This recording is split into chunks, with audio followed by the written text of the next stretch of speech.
Заглянула сегодня моя Татьяна Петровна сюда, на мой огород случайно, и говорит: ну какие тут помидоры у тебя.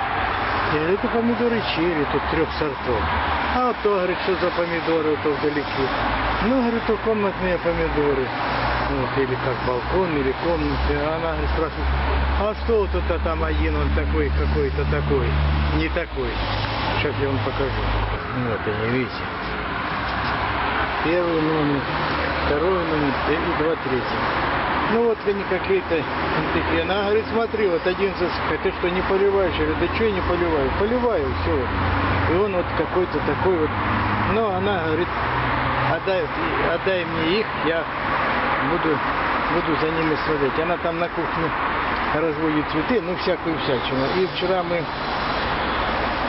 вышли туда на улицу, она высадила, рассада была у нее там этих цветов, но потом я когда-нибудь покажу на улице.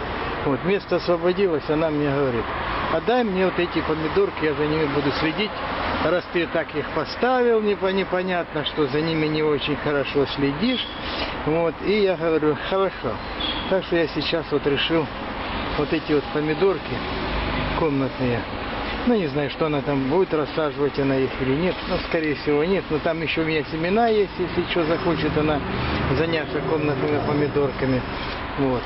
Так что я отдаю ей в надежные руки. Она говорит: ну и посмотрим, говорит, что я с ними смогу сделать. Я говорю: ну хорошо, что мне жалко для тебя мне ничего не жалко. Даже рассады помидоры, или как сказать. Вот. Так что сегодня я ей отдаю вот эти помидорки, сейчас отнесу, и пускай она за ними присматривает, и что будет дальше, когда они там, как и что, вот, я вам обязательно покажу.